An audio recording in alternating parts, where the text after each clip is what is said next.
मुख्यमंत्री पशुधन योजनेवर मी एक चिरफाड नावाची व्हिडिओ केला होता.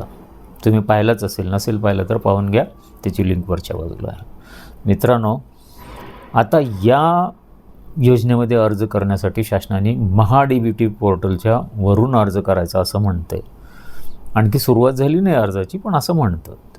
तर मित्रांनो, महा-डी-बी-टीवर जर का तुम्हाला अर्ज करायचा असेल तर फार्मर आय डी क्रिएट करावा लागतो. फार्मर आय डी कोणाचा क्रिएट होतो? ज्याच्याकडे शेती आहे, म्हणजे जो फार्मर आहे त्याचा आय डी क्रिएट करायचा. मग तो बेरोजगार व्यक्ती, भाड्याने घेतलेली व्यक्ती कसा करेल? अजूनही संभ्रम आहे. आता याच्यावर आणखी एक गोष्ट की डेअरीमध्ये मित्रांनो, HF गाई घ्यायला, म्हणजे जर्सी गाई घ्यायला, देशी गाई घ्यायला, म्हैस घेण्यासाठी सगळ्यासाठी 1 लाख रुपये बजेट दिलेलं आहे. म्हणजे त्याची किंमत 1 लाख रुपये दिलेली.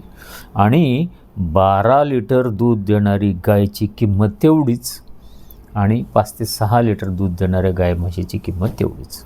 तर मित्रांनो, धंदा कसा चालेल?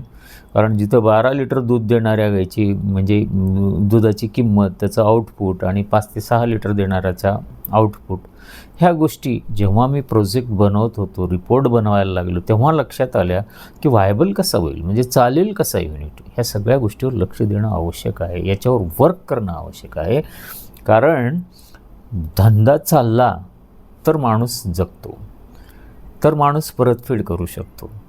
मग धंदा चालला पाहिजे अशा दृष्टीने त्यामध्ये सगळ्या गोष्टीची व्यवस्था केलेली असणं आवश्यक आहे. मित्रांनो, यातल्या छोट्या छोट्या गोष्टी तुमच्यापर्यंत पोहोचाव्या आणि आपण त्यातनं शहाणं होऊन ह्या गोष्टीचा विचार करावा, यासाठी मी हे व्हिडिओ बनवून तुमच्याकडे पाठवत आहे. मित्रांनो, अशाच गोष्टीसाठी, यातल्या छोट्या छोट्या गोष्टीसाठी तुम्ही ई-कप्ते यूट्यूब चॅनलला सबस्क्राईब करा. ही माहिती तुमच्याकडे मिळेल, जी माहिती कोणीही देत नाही अशी माहिती तुमच्याकडे मिळेल. आणि ई-कप्ते इंस्टाग्रामवर मला फॉलो करा. धन्यवाद मित्रांनो.